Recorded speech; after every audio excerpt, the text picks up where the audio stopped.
Season 2 of Westworld is almost on us, and Season 1 left us with lots of questions unanswered. These are my top questions for Season 2. Hi everyone, this is Robert. Welcome to Deep Geek.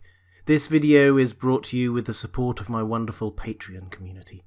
Please do check out the link to my Patreon page if you're interested in supporting Deep Geek, or joining up for some exclusive audio content. And do consider subscribing here if you enjoy the video. There are, of course, spoilers here if you're not up to date with Season 1 and the trailers for Season 2. First, how do hosts actually gain consciousness? And which hosts will this season? It was clear, though not emphasised in Season 1, that the maze is not a literal maze, or an established set of experiences that every host must go through in order to gain consciousness. It is different for every host. Dolores went through the maze that Arnold laid out for her and eventually, after some heavy coaching from Ford, achieved self-awareness. Maeve seems to have got there only at the very end of episode 10 when she decided to get off the train, and Bernard also seems to be self-aware now, but as far as we know, that's it. In other words, we have only been shown 3 hosts who are definitely self-aware. The other hosts involved in the massacre at the end of episode 10 are probably freed from their programming loops, but we've been shown nothing to suggest that they are fully cognizant of their actions or past lives. So the question is, how easily can a host gain self-awareness when freed from their loop?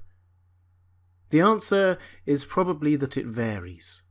So, are we likely to see some more hosts gain self-awareness this season? If so, how many and which ones? And even once a host has become self-aware, how easy is it for them to break their previous programming or establish a personality of their own? Dolores will be hell-bent on revenge in Season 2, but this seems to be at least partly because of her Wyatt personality, and the fact that Ford very strongly suggested that she should, even leaving a gun out for her. Maeve seems to be fixated on finding her daughter, but her attachment to her comes from a previous life. And Bernard seems pensive and taking his time over decisions, but then he always has. Will we see a host gain a completely new personality, or are they condemned to be just victims of their previous programming? There is so much more to learn about what makes hosts tick, and Season 1 barely scraped the surface. Here's hoping Season 2 tells us a little bit more. 2. What role does the Ghost Nation play? The appearances of the Ghost Nation were some of the most enigmatic parts of Westworld Season 1. They appeared a few times without real explanation, each time seemingly closely connected to the park itself and Ford's plans. For example, they appeared to kill the Confederados who were chasing William and Dolores, allowing Dolores to continue her journey through the maze.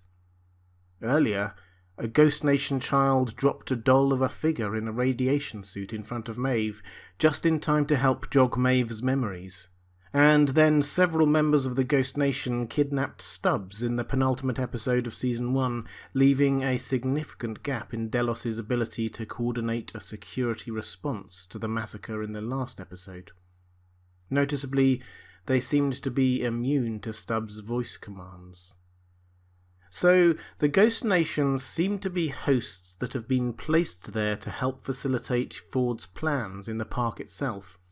This is backed up by the hint in the trailer that it was the Ghost Nation who saved Logan 30 years ago, when William sent him off into the desert on a rather exposed horse ride. The park urgently needed investment at the time, and Ford will surely not have wanted a representative of the most likely investors to die alone in the park. So he will have sent his trusted hosts to retrieve him. We also see the Ghost Nation do other things in the Season 2 trailers that seems to imply that they have a role even after Ford's death. But what? Which brings us to question number 3. What did Ford plan for after the massacre? Yes, we saw him killed at the end of Season 1, and yes, it probably was actually him. We've seen in the trailer that the Delos security team do a sweep of the scene of the massacre, so surely they, or even one of the hosts, will be able to do some kind of autopsy and work out if the dead body actually was a host. Perhaps they will leave it open-ended, but I doubt we will see much, if anything, of Anthony Hopkins in Season 2. But leaving that to one side, even if Ford is dead, everything we know about him tells us that he is a very controlling person, and that he plans many, many years ahead. It would be completely out of character for him to go through this incredibly detailed plan to get Dolores to full self-awareness and to lead a host rebellion, and not think about what happens next. Surely he has put some plans in place for afterwards. But what? How we answer this, of course, depends on what we imagine his motivations were beforehand. Personally, I think that one of his key drivers was to oppose Delos' secret plan for the data they had been collecting from Westworld.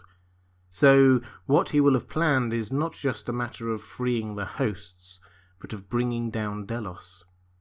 And the only clue we have as to exactly what his plan might be is the door. So, question number 4 is, what is the door? The showrunners have told us that the unofficial title of Season 1 was The Maze, and for Season 2 it will be The Door. They've even given us a teaser trailer featuring lots of short clips of characters going through doors, over which we hear the voice of young Ford. He says, "Now you're in my game. In this game, you must find the door." Now, the way he is saying it, I would guess that this is to the man in black, and perhaps he actually will this time be searching for a literal door. I'm sure there will be several layers of meaning to this door, but if we try to join together a few of the dots in the Season 2 trailers, we can see that the man in black comes to a conclusion that he wants to blow this whole thing up, which we assume must mean the park itself and Delos' facilities. If he wants to do that, then the most obvious place for him to start is by finding out Ford's secrets. How is the whole place set up, and how could he best destroy it? And we see him doing just this in the trailer. The man in black meets the host of young Ford, and young Ford seems to get him to search for the door. And we see the man in black approaching an imposing door we haven't seen before. What could possibly be behind that door, literally or figuratively? 5.